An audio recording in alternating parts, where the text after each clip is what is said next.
सकती है।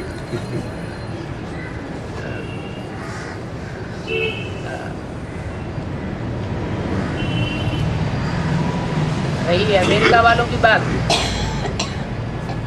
तो जब चारों तरफ से रास्ते बंद हो जाते हैं तो आदमी रास्ता ढूंढता है, आखिर क्या करे। द्वापर युग में देवताएं बहुत दुखी हो गए। द्वापर के आदि में देवताएं जब ज्यादा दुखी हो गए तो उन्होंने रास्ता निकाला भक्ति मार्ग का। भगवान ही आसरा होता है। क्रिश्चियंस मोस्टली तो नास्तिक बनते चले जा रहे हैं, अहंकार के कारण, क्रोध के कारण। अब आतंकवादियों ने ऐसा उनको निशाना बनाया हुआ है कि उन्हें रास्ता नहीं दिखाई पड़ता है, क्या करें, इनका जवाब क्या दें। वो भक्ति की तरफ मुड़ गए, कोई बड़ी बात नहीं।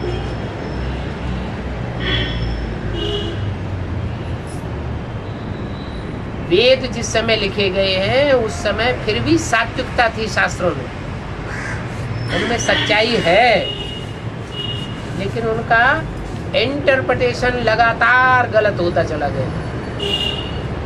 इंटरप्रिटेशन करने वाले बाद में जो भी आए विद्वान पंडित आचार्य, वो सब विकारी होते गए और विकारों के कारण उनकी व्याख्या गलत हो गई। शास्त्रों का सार और शास्त्रों की सही अर्थ परमात्मा बाप ही आकर के बताता है, वो अभी बता रहा है। तो शास्त्रों में जो लिखा हुआ है ब्रह्मा के मुख से वेद निकले, वो वास्तव में कोई पुस्तकें नहीं निकल पड़ी।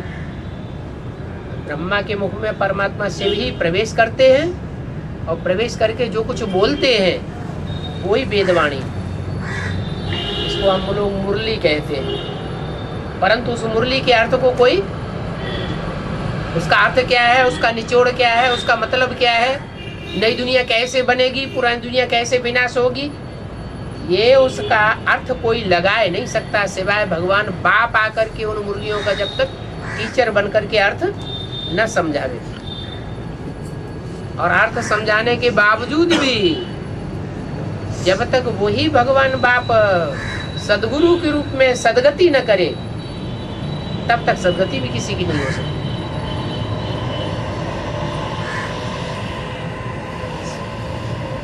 और सारी दुनिया को आखिरीन तो भगवान बाप को पहचानना ही है, क्योंकि नंबरवार स्वर्ग का वर्षा तो सबको मिलेगा। एक जन्म लेने वाली आत्मा होगी उसको स्वर्ग का वर्षा नहीं मिलेगा क्या?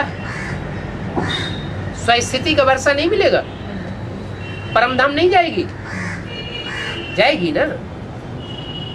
तो जब परमधाम से उतरेगी पहली बार तो स्वर्ग का अनुभव करेगी, फिर संग के रंग में आकर के फिर तमो प्रधान बनती है आत्मा।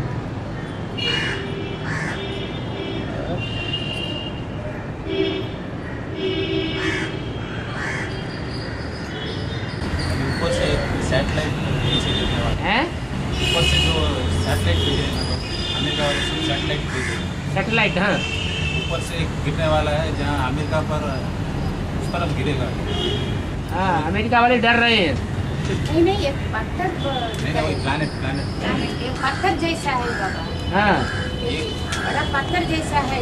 हाँ, वो लोग बोलते हैं ये गिरेंगे तो कुछ नहीं होगा। गिरेंगे तो अमेरिका के लोग डर रहे हैं, इस तरफ भारत के तरफ सुरक्षा है। पहले भी तो ऐसे हुआ था।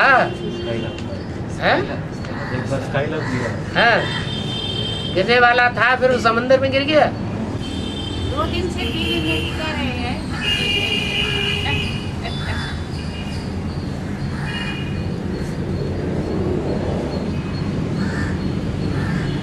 इसका भी बेहद का अर्थ है? इसका भी बेहद का अर्थ है, मतलब कुछ ना कुछ डरना होगा। मनुष्यों ने ही बनाया और मनुष्यों के कंट्रोल से बाहर हो गया। मनुष्यों ने जो बनाया प्लेनेट, और वो बाद में मनुष्यों के कंट्रोल से बाहर हो गया।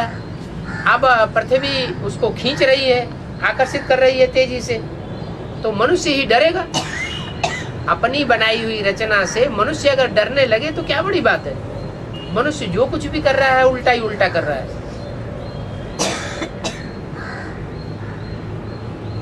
मनमत के आधार पर जो भी काम किए जाते हैं उनका आखिरी रिजल्ट जो है वो ध्वंस होगा, प्राप्ति नहीं होगी।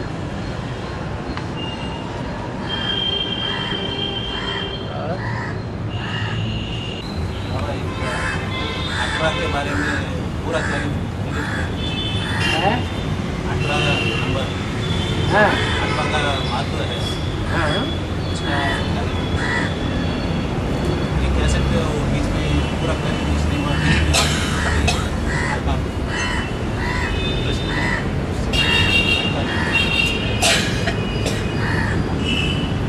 नवरत्न माने जाते हैं। नवरत्न है, ऐसे ही अष्टदेव भी माने जाते हैं। उनमें एक नॉन वैल्यूबल है, वो जोड़ करके 9 हो जाते हैं, दोनों को मिला के 18 हो जाते हैं। गीता के भी 18 अध्याय बताए जाते हैं। 18 महारथी हुए महाभारत के।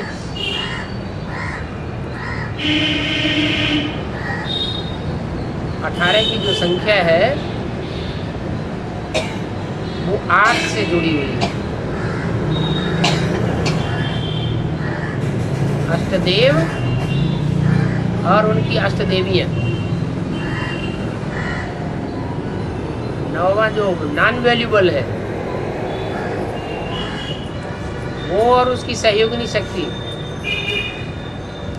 ये टोटल मिलाकर के 18 आत्माएं होती हैं।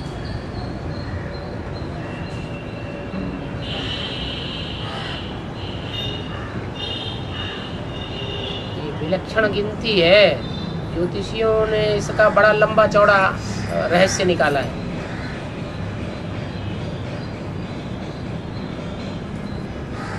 ये तो मुरली अव्यक्तवाणी में भी बोला हुआ है। 18 की विशेष महिमा है। नहीं, महाभारत युद्ध के 18 महारथी कौरव पक्ष से भी है और पांडव पक्ष से भी है। दुनिया में धर्मों की संख्या भी 9 है और उन धर्मों के सहयोगी धर्म भी है, तो भी 18 हो जाते हैं। 18 पुराण हैं।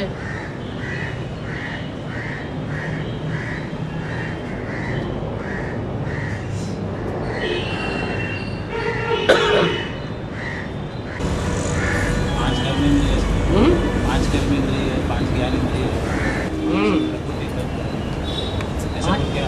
मालूम नहीं कौन सी है। मैंने 5 का 15 हो जाता है। 3 मन बुद्धि संस्कार 18 में बोलते हैं। 5 कर्मेंद्रिय, 5 ज्ञानेंद्रिय, ये 10 इंद्रियां हुई। हाँ, 5 प्रकृति के 5 तत्व, 5 प्रकृति के तत्व। हाँ, और 3 मन बुद्धि संस्कार, 3 मिलाकर मन बुद्धि संस्कार, ये तो आत्मा की शक्तियों का नाम है। और कर्मेंद्रियां, ज्ञानेंद्रियां, ये अलग चीज है। आत्मा अलग चीज है। वो सब मिलाकर वो लोग ऐसे भक्ति में बोलते हैं 18 के बारे में। 18 के बारे में वो लोग कह 5 ज्ञानेंद्रियां, 5 कर्मेंद्रियां, 5 तत्व, फिर 5 विकार कहाँ चले जाएंगे? है? रावण के 10 सिर दिखाते हैं। उन 10 सिरों में 5 विकार हैं और 5 तत्व हैं। जो विकृति है वो आत्मा में भी आती है और आत्मा में आने के कारण फिर 5 तत्वों में भी विकृति आती है। आत्मा जब सुधर जाती है तो आत्मा के वाइब्रेशन से 5 तत्व भी सुधर जाते हैं। ये आपस में क्लियर मत कर लो, सबको फायदा होने दो।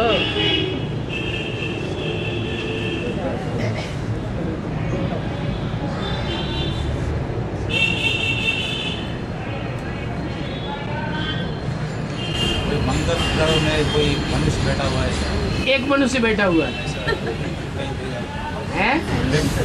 टीवी में देखा हुआ। वो तो हर एक ग्रह में एक मनुष्य बैठा हुआ है मुखिया बन के।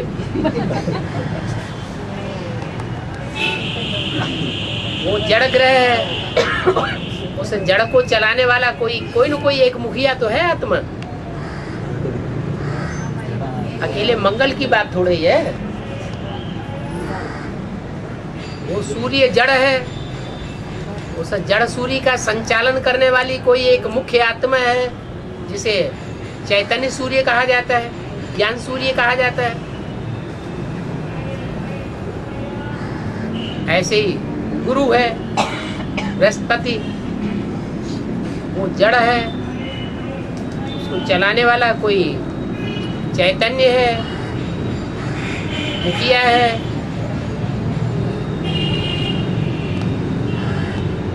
अकेले मंगल की बात हो रही है।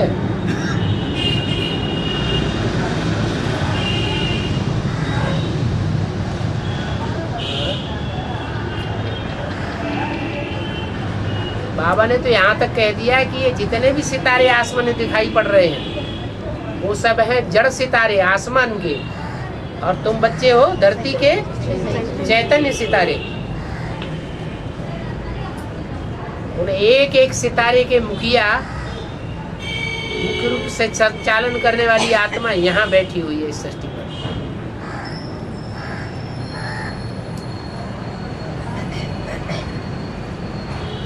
ऊपर जो कोई कोई सितारे होते हैं इकट्ठा गुच्छे के गुच्छे होते हैं। यहाँ भी धरती के चैतन्य सितारों में कोई ऐसे आत्माएं हैं जो इकट्ठी होकर के ही रहती हैं हर जन्म जन्मांतर, बिखरती नहीं। वो आपस में नजदीक रहेंगी, न सूर्य के नजदीक जाएंगी, न बृहस्पति के नजदीक जाएंगी, न मंगल के नजदीक जाएंगी।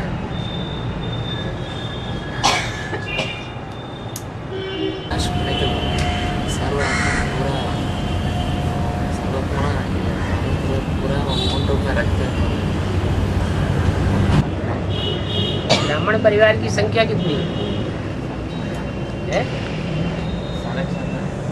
हाँ, 4.5 लाख शरीर सहित, और 4.5 लाख उनमें जो प्रवेश है वो ब्राह्मण नहीं है, ब्रह्मा की औलाद नहीं बनते हैं। तो 9 लाख संख्या हुई। जो 16 कला संपूर्ण देवताएं बनते हैं उससे पहले वो क्या थे? देवता बनने से पहले वो आत्माएं क्या थी? ब्राह्मण थी। तो 9,16,108 ब्राह्मण भी तो यही बनते हैं। हाँ, तो उनके लिए क्या माउंट आबू में कंचन काया बनने के लिए माउंट आबू में नहीं रहते हैं। माउंट आबू में रहते हैं अपनी आत्मा की परिष्करण करने के लिए। अकेले रह करके जो पुरुषार्थ किया जाता है, संसार के बीच में रह करके जो पुरुषार्थ किया जाता है उसमें माया ज्यादा इंटरफियर करती है, और संगठित होकर के संगठन के अंदर रह करके जो पुरुषार्थ किया जाता है उसमें माया उतना इंटरफियर नहीं कर पाती। तो अभी हम जो पुरुषार्थ कर रहे हैं, जिन बच्चों को बाबा ने चुना है, वो बच्चे संन्यास मार्ग वाले हैं या प्रवृत्ति मार्ग वाले हैं? एडवांस में किन बच्चों को चुना है? प्रवृत्ति मार्ग वाले बच्चों को चुना है ना। तो प्रवृत्ति मार्ग वाले बच्चे अभी दुनिया में बिखरे हुए हैं या उनको संगठन मिल रहा है?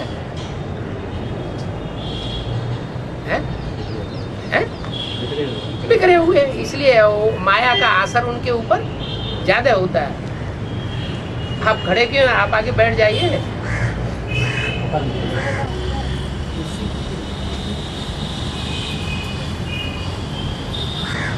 हाँ, तो जो बिखरी हुई आत्माएं हैं उनमें उतनी अभी शक्ति नहीं आ रही है। शक्ति कब आएगी? एक नियम है, संघौ शक्ति कलौ युगे। कलयुग में भगवान भी अकेला चना भाड़ नहीं फोड़ सकता, भगवान भी कुछ नहीं कर सकता। कौन सी शक्ति कार्य करेगी? संगठन की शक्ति कार्य करेगी। और संगठन जो होता है, यूनिटी जो होती है, वो प्योरिटी से ही आती है।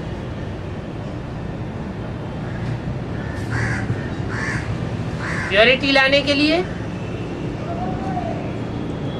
वैराग्य बहुत जरूरी है। क्या? मन बुद्धि रूपी आत्मा जितनी जितनी देह और देह के संबंधियों और देह के पदार्थों में रागवान होती जाती है, रागी, लिम्पायमान, उतनी ज्यादा बिगड़ती है, पतित बनती है। और जितना मन बुद्धि रूपी आत्मा विराग, वैरागी बनेगी, विपरीत राग वाली, विपरीत स्नेही, देह देह के संबंध, देह के पदार्थों से जितनी ही दूर रहेगी मन बुद्धि रूपी आत्मा, उतनी ही पवित्र बनेगी। अभी क्या हाल है? हम चाहते हैं कि हर समय बाबा की याद रहे, फिर क्या होता है? बार बार प्रयत्न करते हैं बाबा की याद रहे, लेकिन रहती है? क्यों नहीं रहती? क्योंकि इस दुनिया का जो वाइब्रेशन है, वो संगठित वाइब्रेशन हमारे ऊपर पूरा असर कर रहा है। इसलिए वो वैराग की भावना जगेगी, दुनिया के चारों तरफ से थपेड़े लगेंगे, थू थू थू थू दुनिया करे, दुनिया की ग्लानि सहन करनी पड़े, तो दुनिया से वैराग आएगा कि राग आएगा? है? दुनिया से वैराग आ जाएगा। क्यों वैराग आ जाएगा? कि अंदर से हम समझते हैं हम तो सच्चे रास्ते पर हैं, फिर दुनिया भक्ति मार्ग के अंधविश्वास, अंधश्रद्धा के रास्तों पर चल रही है और हमको फिर भी ठुकरा रही है। दुनियावी लोग दुनियावी बातों के आधार पर दुनिया को सपोर्ट करके चल रहे हैं, भगवान को नहीं पहचानते हैं, क्योंकि भगवान तो गुप्त है, भगवान कोई शरीरधारी तो है नहीं,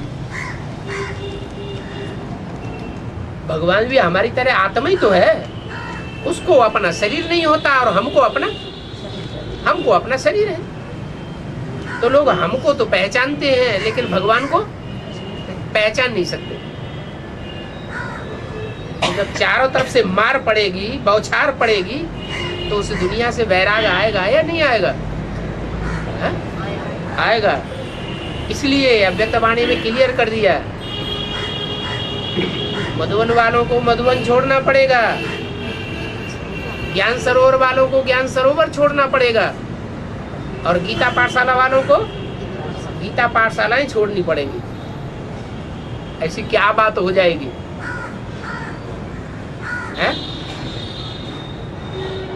कुछ बात होगी ना, छोड़ने के लिए मजबूर हो जाएंगे।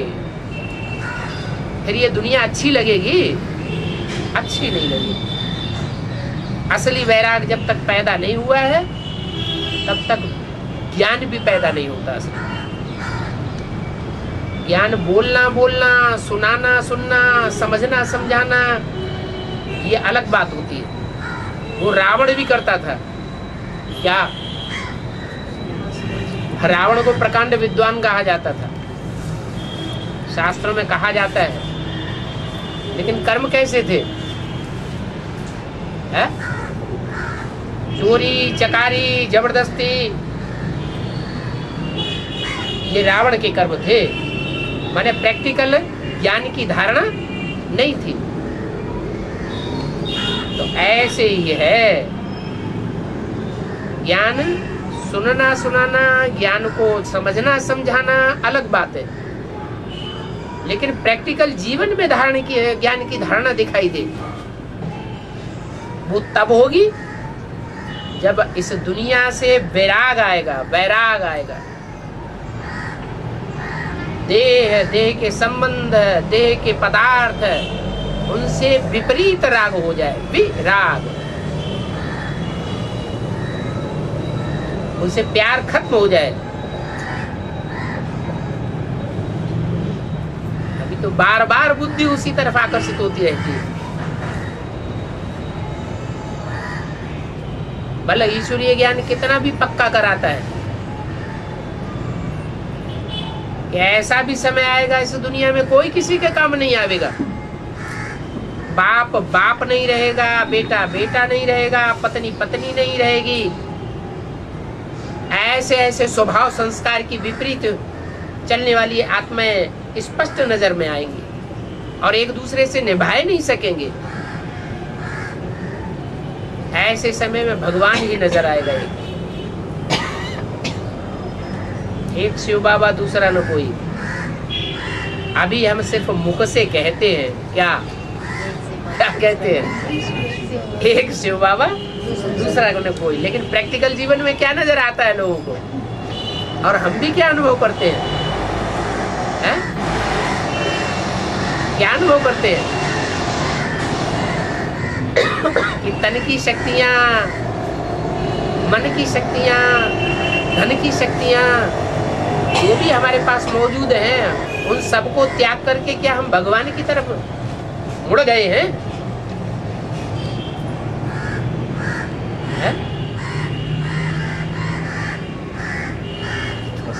मुड़ गए? नहीं मुड़ गए।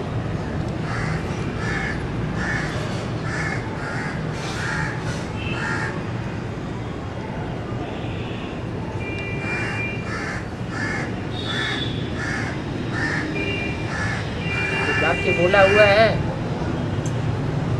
उसकी बेहद के अर्थ भी है। मधुवन वालों को मधुवन छोड़ना पड़ेगा। हद का मधुवन भी है और फिर बेहद का मधुवन भी है। हद का मधुवन कौन सा है? हद के ब्राह्मणों के लिए वो कौन सा है? माउंट आबू। उनको वो छोड़ना पड़ेगा। और बेहद का मधुवन कौन सा है?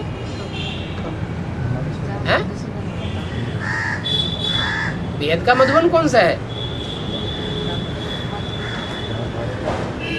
जहाँ मधुसूदन कार्य कर रहा हो, जहाँ बेहद की मिठास वृत्ति हो और बेहद की वैराग वृत्ति हो।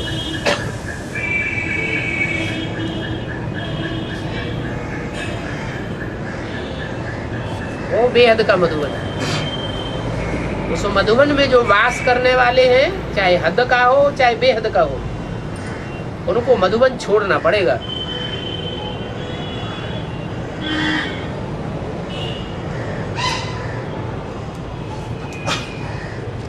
ऐसे ही ज्ञान सरोवर, हद का ज्ञान सरोवर भी है। वो कहाँ है? माउंट आबू में ईंटों का बनाई दिया है। वहाँ ज्ञान है? ज्ञान है क्या है? नाम ही रख दिया ज्ञान सरोवर, सिर्फ नाम रखा हुआ है। वो हद का हुआ और बेहद का ज्ञान सरोवर है।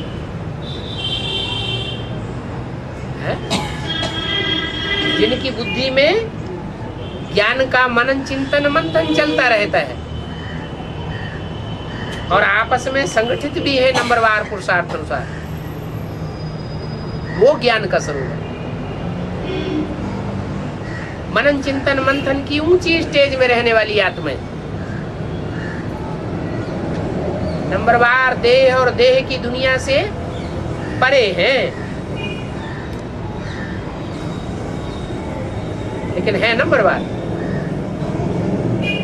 जो बेहद के ज्ञान सरोवर वाले हैं, उनको वो छोड़ना पड़ेगा। हो गया ज्ञान कितना था सो, क्या रह जाएगा? सिर्फ एक शिव बाबा और दूसरा न कोई। तब ट्रंकाल आएगा। चलो, जैसे यज्ञ के आदि में भी ट्रंकाल आया था। हिंदुस्तान पाकिस्तान का बंटवारा हुआ था और 7-7 तालों के अंदर आत्माओं को रखा गया था। उस समय बहुतों को ट्रंकाल आया। वो इधर उधर बिखर के नहीं भाग गए, कहाँ पहुंच गए हैं? ठिकाने पे पहुंच गए। 9 लाख ही ठिकाने पहुंचेंगे या कम ज्यादा ठिकाने में पहुंचेंगे? 16,000 ही पहुंचेंगे। आपका प्रश्न तो यही था ना, कितने पहुंचेंगे? पढ़ाई, राजयोग की पढ़ाई पढ़ने वाले, सहज राजयोग सीखने वाले, जो गीता ज्ञान में सहज राजयोग सिखाया गया है, वो सीखने वाले कितने हैं? 9 लाख राजयोग सीखने वाले। वो राजयोग सीखने वाले राजघराने में जन्म लेते हैं। 9 लाख हाँ। तो जन्म जन्मांतर जो राजाओं की लिस्ट बनी है हिस्ट्री में, उनकी संख्या ही है 16,108।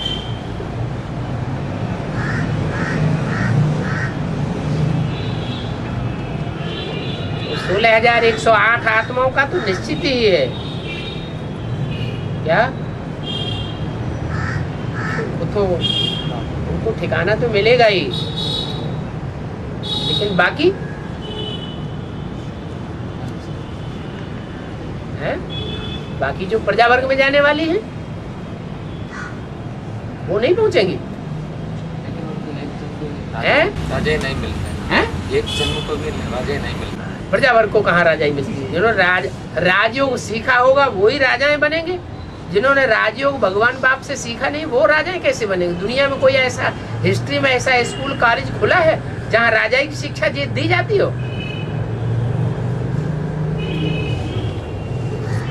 है? जब शिक्षा ही नहीं दी गई हिस्ट्री में, तो राजाएं कैसे बनेंगे? डॉक्टर बनने की शिक्षा दी जा रही है, मास्टर बनने की शिक्षा दी जा रही है, इंजीनियर बनने की शिक्षा दी जा रही है, मैकेनिक बनने की शिक्षा दी जा रही है। राजा बनने की शिक्षा कहीं नहीं किसी ने नहीं दी। वो तो गीता में गायन है कि भगवान जब आए तो उन्होंने राजयोग सिखाया और राजयोग से राजा की शिक्षा दी। वो राजा ही सिवाय भगवान बाप के और आत्मा में वो संस्कार कोई भरता ही नहीं तो हिस्ट्री में इतने बड़े बड़े छोटे छोटे राजाएं हुए, इनको राजाई करना किसने सिखाया? कब सिखाया? किसी ने तो सिखाया होगा।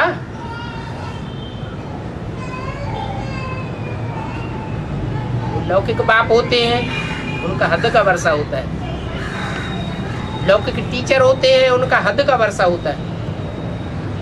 गुरु होते हैं, उनका हद की प्राप्ति होती है। और ये तो बेहद का बाप है, सुप्रीम सोल, बेहद का टीचर है, सुप्रीम टीचर। उसको पढ़ाई पढ़ाने वाला कोई है ही नहीं दुनिया में। वो सबको पढ़ाई पढ़ावेगा, लेकिन उसको कोई नहीं समझा सकता। क्या समझा सकता है? बेसिक नॉलेज में भी हैं तो बड़े बड़े समझे जाते हैं, विद्वान हैं। एडवांस नॉलेज में भी बड़े बड़े होशियार हैं।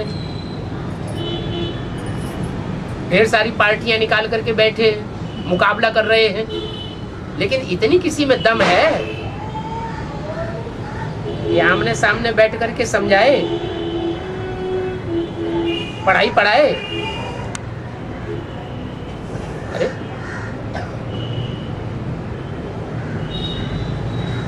ये भी एक पहचान है भगवान बाप की।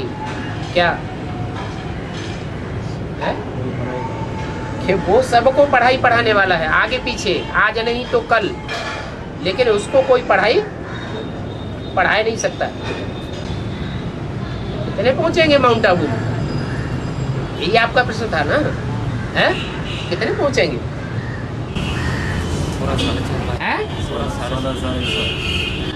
आपके पास ही बैठे वो कह रहे हैं 16,108, आप कह रहे हैं 9 लाख। ये क्या बात हो गई? वो कह रहे हैं राजयोग सीखने वाले ही वहां पहुंचेंगे, आप कह रहे हैं नहीं, प्रजावर्ग की आत्माएं भी पहुंचेंगी। कैसे कंचन है? आप क्या आर्य समाजी है? प्रजापरस्त तो नहीं है? है? वोट तो नहीं इकट्ठे कर रहे हैं ढेर के ढेर। हैं? कैसे खर्च होता है पूरा 4.5 लाख खर्च होता है। हैं? 4.5 लाख तो शरीरधारी होंगे जो नई सृष्टि को जन्म देने वाले हैं, और 4.5 लाख जन्म लेने वाले होंगे जो स्थूल पेट से गर्भ से जन्म लेंगे। टोटल मिला के 9 लाख आत्माएं हैं, जो 9 लाख सितारे आसमान में गाए जाते हैं।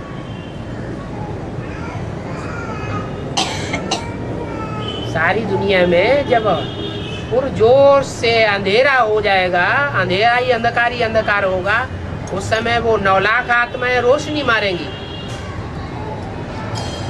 रोशनी फेंकेंगी, ईश्वरीय ज्ञान सूर्य की रोशनी चारों तरफ फेंकेंगी। बाकी 550 करोड़ साहब, 700 करोड़ साहब अंधकार में होंगे।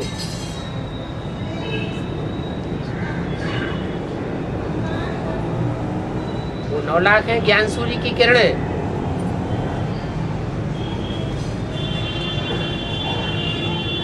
है सभी 16 कला संपूर्ण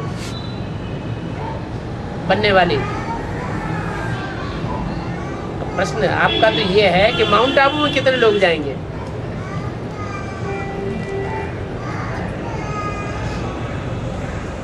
है 2 पार्टियों में किसको विजयी बनाओगे भाई? है 4.5 लाख। एक पार्टी सबको ले जाना चाहती है, एक पार्टी कहती नहीं जो राजयोग सीखने वाले हैं वो ही जाएंगे, जो राजा रानी बनने वाली आत्मा है वो ही जानी चाहिए, प्रजावर्ग की आत्माओं को नहीं जाना चाहिए। नंबर वन है? 4.5 लाख नंबर वन। नहीं, माउंट आबू में जाकर के कितने ठिकाने लेंगे? इनका प्रश्न ये है कि माउंट आबू में जाकर के कितना ठिकाने लेंगे? 4.5 लाख। कितने वहां जाकर के संगठित याद में बैठेंगे, तपस्या करेंगे?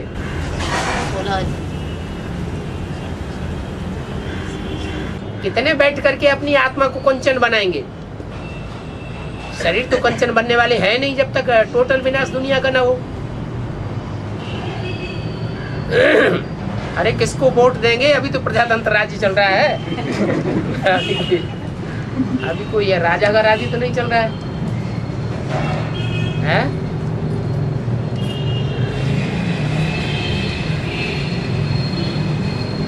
अच्छा, गोपी भाई को वोट देने वाले कितने लोग हैं?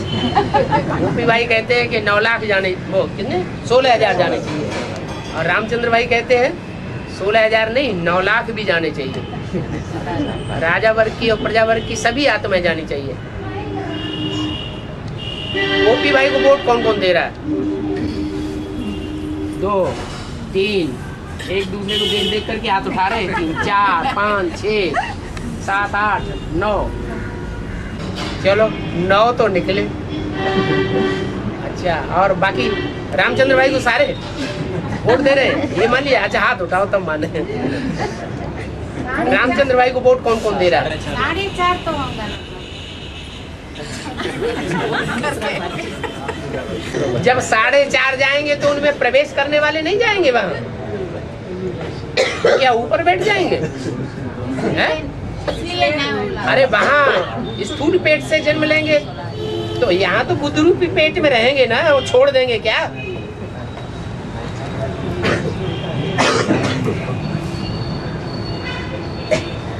रामचंद्र भाई कह रहे हैं नहीं 9 लाख जाने चाहिए माउंट आबू। हाथ उठाओ, कितने कितने हाथ उठा रहे? एक माना, बाकी फैसला ही नहीं कर पा रहे। बाबा जो बोलेंगे वो। भाई ये कोई बात है, तो भक्तों की बात हो गई। भक्त बुद्धि थोड़े ही बाबा बनाते हैं, फैसला करो राइट क्या है, रंग क्या है। ये तो फिर वो बात हो गई जैसे दुनिया में भक्त लोग करते हैं, जैसे सब चलेंगे वैसे हम चलेंगे। अच्छा, अव्यक्त वाणी में बाबा ने ये बोला हुआ है, तुम्हारा पूरा का पूरा परिवार ज्ञान में चलेगा। बोला है कि नहीं चलेगा? बोला है। परिवार के जो भी भांति हैं वो सब ज्ञान में चलेंगे। किसके लिए बोला? पीके वालों को बोला कि पीबीके वालों को बोला? है जो एडवांस में है उनके लिए स्पेशल बात बोली गई है। तुम्हारा पूरा का पूरा परिवार ज्ञान में चलेगा।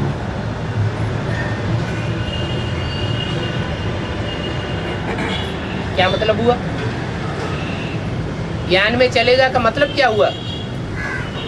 वो परिवार के भांति बनेंगे या नहीं बनेंगे?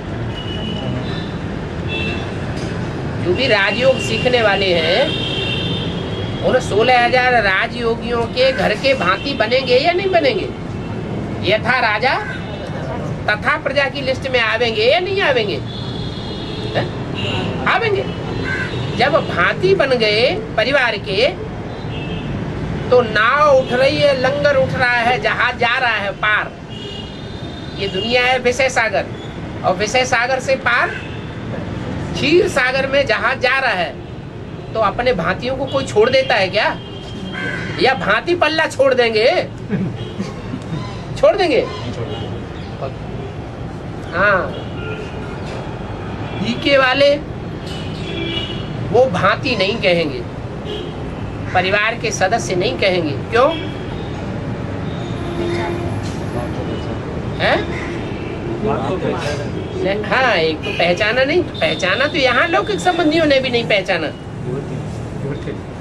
जो एडवांस के ज्ञान में चलने वाले लौकिक परिवार के सदस्य हैं वो पहचान रहे हैं, वो भी नहीं पहचान रहे, विरोध कर रहे हैं लगातार। लेकिन विरोध करने के सक्रिय बावजूद भी घर में से कान पकड़ के बाहर तो नहीं निकाल रहे। घर के अंदर रखा हुआ है कि नहीं रखा हुआ है? बोलो। और वो जो अलौकिक परिवार, ब्राह्मण परिवार वाले, वो क्या कर रहे हैं? यहाँ जितने बैठे हुए हैं उन सबको कान पकड़ के बाहर कर देते हैं। या तो फिर सेवा ही न करो, उनके सामने ईश्वरीय सेवा करो तो निकलो, 1 2 3 गेट आउट। तो जिनमें इतनी ही सहन शक्ति नहीं है वो देवता कैसे बनेंगे? अपने घर परिवार वालों को भी सहन करने की शक्ति नहीं है, देखने की शक्ति नहीं है, उनकी बात सुनने की शक्ति नहीं है, उनके साथ बैठ के खाना सोना, ये उन्हें अंदर ये इतनी सहनशीलता ही नहीं है। उनको सहनशील देवता कहेंगे? हैं? देवताओं का मुख्य गुण कौन सा है? सहनशीलता। तो इससे साबित हो जाता है वो तो विधर्म में कन्वर्ट होने वाली आत्माएं हैं, दूसरे धर्मों में कन्वर्ट हो जाएंगी जन्म जन्मांतर, द्वापर युग से 63 जन्मों में। ये कन्वर्ट होने वाले भारतवासी आत्माएं हैं जिन्होंने भारत को धोखा दिया है, दूसरे धर्मों में कन्वर्ट हो करके। और जो सहन करने वाले हैं भले विरोध कर रहे हैं, वाचा से विरोध कर रहे हैं, दिल से विरोध है? दिल से विरोध कर रहे हैं? दिल से विरोध नहीं कर रहे, तो वो हमारे अपने हैं। इसलिए वो माउंट आबू में नहीं जाने चाहिए। है? क्यों? जब दुनिया में धुआंधार एटम बमों का विनाश हो रहा हो उस समय उनको शेल्टर नहीं मिलना चाहिए भगवान का? है? बताओ कौन कौन कहेगा शेल्टर नहीं मिलना चाहिए? उठाओ गोपी भाई हाथ। है? चलो बाद में पहुंचे, पहले पहुंचे। सुबह का भूला शाम को अगर घर आ जाए तो भूला हुआ कहता है? कहते हैं सुबह का भूला हुआ और शाम को घर पहुंच जाए तो उसको कहेंगे भूला हुआ? नहीं, गलती को सुधार लिया तो भूला हुआ कहेगा। जब दुनिया में भगवान के प्रत्यक्षता की आवाज निकलेगी तो उस आवाज को जो लौकिक घर के भांति है, अखबारों में आवाज निकलेगी, टीवी में आवाज निकलेगी, रेडियो में आवाज निकलेगी, घर परिवार में मोहल्ले मोहल्ले में वही बातें चल रही होंगी, घर घर में वही सत्यनारायण की कथा हो रही होगी। ये कथा तो यादगार है भक्ति मार्ग की, लेकिन प्रैक्टिकल में भी तो कभी कथा हुई होगी सच्ची। एक की ही शक्ति कथा है, एक ही दुनिया में पूरा सत्य होता है 100%। बाकी सत्य लक्ष्मी की भी कथा नहीं है। क्या? वो भी कुछ न कुछ ज्ञान का विरोध करती है, सत्य का विरोध करती है, इसलिए उसकी भी कथा नहीं है। तो जो एक सच्चा और बाकी सारी दुनिया झूठी, तो सच्चे को मुकाबला तो करना पड़ता है झूठों के साथ। तो उसकी कथा घर घर में नहीं गाई जाती है, जरूर गाई जाती है। ऐसा जब समय आवेगा, उस समय जो घर के भांति होंगे वो भगवान बाप को नहीं मानेंगे,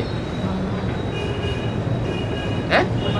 मानेंगे और ही खुश होंगे कि देखो हमारे परिवार के अंदर ऐसा खून भी है जो भगवान बाप के इतने नजदीक है।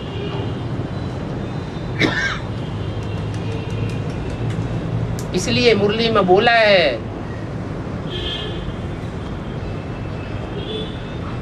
माउंट आबू जो है सारा माउंट आबू खरीद करना पड़ेगा। क्या? अभी जो बीके हैं वो तो अंश मात्र पर भी नहीं रह रहे हैं। क्या होगा?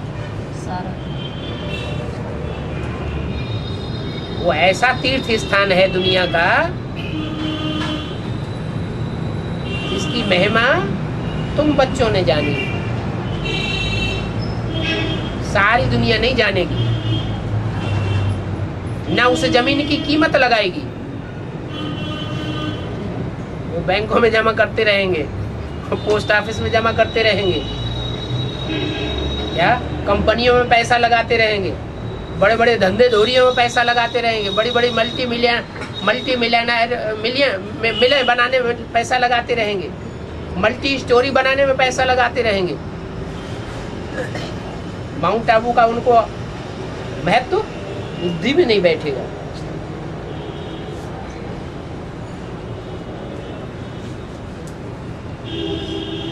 तो सारा माउंट आबू खरीद करने की बात बाबा ने क्यों की?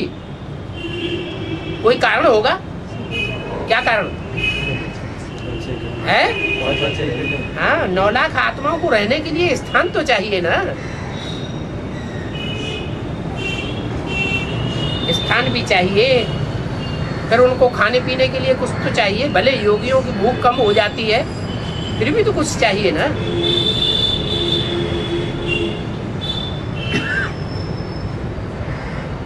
इसलिए बोला तुम बच्चे यहाँ माउंट आबू में बैठे बैठे टीवी में सारा देखते रहेंगे दुनिया में कैसे विनाश हो रहा है।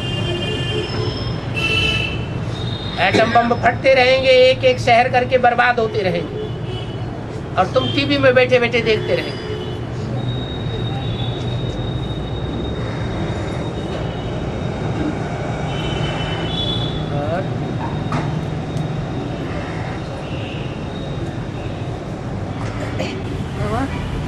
साकार कृष्ण का जन्म कभी हुआ? कृष्ण बच्चा। साकार कृष्ण की सिर्फ आत्मा ही सतो प्रधान होगी या शरीर भी सतो प्रधान होगा? है? शरीर और शरीर के 5 तत्व भी सतो प्रधान होंगे या सिर्फ आत्मा ही सतो प्रधान होगी? है? शरीर के 5 तत्व भी तो सतो प्रधान होंगे। शरीर के जो 5 तत्व हैं, पृथ्वी, जल, वायु, अग्नि, आकाश, ये जड़ है या चैतन्य है? जड़ है। जो संगम युग 100 साल का गाया हुआ है, पुरुषोत्तम संगम युग, वो सन 36 से पहले ही खत्म हो जाएगा या सन 36 तक चलेगा या सन 36 के बाद भी चलेगा? जिसका नाम रखा गया पुरुषोत्तम संगम युग। जवाब दो जल्दी जल्दी। 36 तक क्यों चलेगा? इसलिए चलेगा कि जो भी पुरुषार्थ करने वाली पुरुषोत्तम आत्माएं हैं, नंबरवार वो 9 लाख हैं जो भगवान बाप के बच्चे बनते हैं। कम से कम बाप की प्रजा तो बनते हैं। उनके शरीर सतो प्रधान बन जावेंगे या उनकी मन बुद्धि रूपी आत्मा सत्व प्रधान बनेगी ज्ञान से? है 36 तक क्या परिवर्तन होगा? शरीरों का 5 तत्वों का परिवर्तन होगा या आत्मा का परिवर्तन होगा? आत्मा का परिवर्तन होगा। जब तक ये 500-700 करोड़ की तमो प्रधान दुनिया, जो तमो प्रधान दुनिया 500-700 करोड़ की है, वो तमो प्रधान वाइब्रेशन फैलाने वाली है, गंदे गंदे वाइब्रेशन फैलाने वाली है। वो जब तक नष्ट नहीं होगी, चैतन्य मनुष्यों की दुनिया, तब तक इस दुनिया के वाइब्रेशन सुधरने वाले नहीं है। और जब वाइब्रेशन ही नहीं सुधरेंगे तो 5 जड़ तत्व इस दुनिया के सुधरेंगे क्या? वो ज्ञान सुनते हैं क्या? अरे ज्ञान से चैतन्य मनुष्य आत्माएं चेंज होंगी या जड़ प्रकृति के 5 तत्व चेंज हो जाएंगे?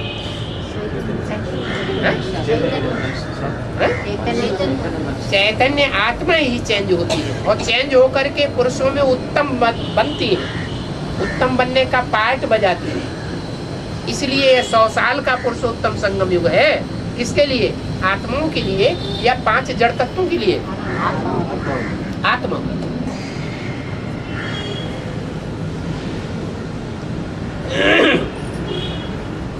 आपका जवाब मिला? है? नहीं मिला। नहीं मिला? अरे ये क्या बात हुई? अरे कृष्ण को सिर्फ आत्मा ही जन्म लेगी सतयुग में या शरीर के साथ 5 तत्वों के साथ जन्म लेगा? तो शरीर के 5 तत्व उसके सत्व प्रधान होंगे या सिर्फ आत्मा ही सत्व प्रधान होगी? दोनों सत्व प्रधान होंगे। तो दोनों सन 36 के बाद कैसे होंगे सत्व प्रधान? सन 36 से पहले हम सत्व प्रधान बन जाएंगे। सन 36 से पहले 5 तत्व सत्व प्रधान बन जाएंगे? सवाल ही पैदा नहीं होता। प्रकृति जो है वो ज्ञान से सुधरने वाली नहीं है। प्रकृति जड़ है या चैतन्य है? जड़ प्रकृति जो है वो ज्ञान से उसका सुधार नहीं होगा। प्रकृति माता कही जाती है। अबे तो मैंने बोला प्रकृति दोनों हाथों में झाड़ू लेकर के खड़ी हुई है। तो जड़त्वमयी है या चैतन्य बुद्धि है? ऐसी जड़त्वमयी है जिसके लिए मुरली में बोला है, मेरे साथ रहने वाले बच्चे मेरे को नहीं पहचान पाते। कोई कहे अरे साथ रहने की क्या, थोड़ा बहुत साथ किया होगा? अरे थोड़ा बहुत साथ नहीं, इतना साथ किया, इतना मिलन मेला मनाया कि जितना दुनिया में कोई मनुष्य आत्मा मिलन मेला नहीं बना सकती। और उसकी यादगार भक्ति मार्ग में चलती है देवी का मेला। सबसे बड़ा मेला किसका लगता है? कोई देवता का लगता है कि देवी का लगता है? देवी का लगता है। इतना बड़ा मेला अमरनाथ पर भी नहीं लगता, काशी विश्वनाथ पर भी नहीं लगता, दक्षिण भारत में रामेश्वरम में भी नहीं लगता, तिरुपति में भी नहीं लगता। जितना बड़ा मेला देवी का मेला लगता है। इतना मिलन मेले की यादगार है, लेकिन भगवान के साथ मिल करके तो रही, लेकिन भगवान को पूरा पहचाना नहीं।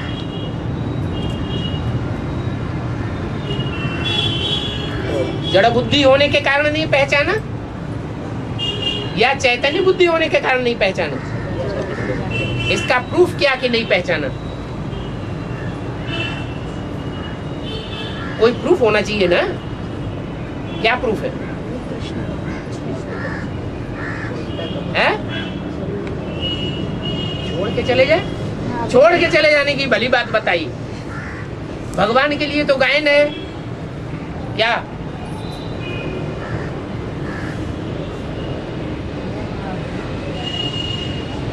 क्या गायन है? पूरी जगन्नाथ हैं? पूरी जगन्नाथ। हाँ, जगन्नाथपुरी का जो मंदिर है वो ये गायन है। कि उनकी सब भुजाएं कट गई। क्या भगवान का सहयोगी कोई नहीं बचा। एक तरफ एक भगवान और दूसरी तरफ सारी दुनिया। सारी दुनिया एक तरफ और एक भगवान बाप दूसरी तरफ। जो रविंद्रनाथ टैगोर ने लिखी है कविता, अकेला चलो रे, कोई तेरा साथ न दे तो तू अकेला चलो रे। नहीं तो मालाओं के नंबरवार जो मणके हैं वो नंबरवार क्लियर कैसे होंगे?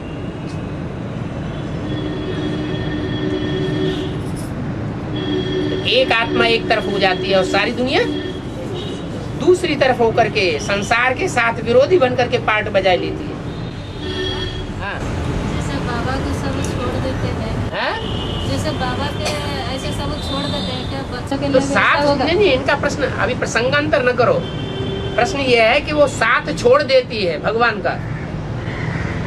जो देवी है, प्रकृति माता है, जगदम्बा है, महाकाली है, वो महाकाली है तो महाकाल की पत्नी, लेकिन महाकाल का साथ छोड़ करके उसकी इतनी ग्लानि करने पर उतारू हो जाती है कि उसकी छाती पर पांव भी रखने के लिए तैयार रख देती है। तो साथ छोड़ने की बात छोड़ो, ये कोई बड़ी बात नहीं। क्या जैसे बाबा अकेला हो जाते हैं, सब ऐसे साथ छोड़ देते हैं। है? बाप को जैसे छोड़ देते हैं, ऐसे हाँ। बच्चों को भी ऐसा होगा क्या? बच्चों के लिए भी ऐसे परीक्षा आएगा क्या? कैसी? बाबा के लिए जैसे बाबा को सब छोड़ देते हैं, सब छोड़ देते हैं, ऐसे बच्चों ऐसे को भी सब छोड़ परीक्षा देंगे। आएगा क्या? तो वो तो रोज ज्ञान में समझाते हैं, तुम्हारा कोई नहीं रहेगा, एक शिव बाबा दूसरा न कोई। अरे सारी दुनिया को वैराग कब आएगा? जब ऐसी स्थितियां परिस्थितियां संसार में पैदा हो जाएं और प्रैक्टिकल में देखें कि मेरा साथ देने वाला अब सिवाय भगवान के कोई नहीं है। तो ये कोई नई बात है क्या? ये तो ज्ञान में कितने लंबे समय से शिव बाबा ये ज्ञान दे रहे हैं। ये पक्का करो अभी से, एक शिव बाबा दूसरा न कोई। क्या अपना समझे बैठे हैं? दो चार आत्माओं को। हाँ।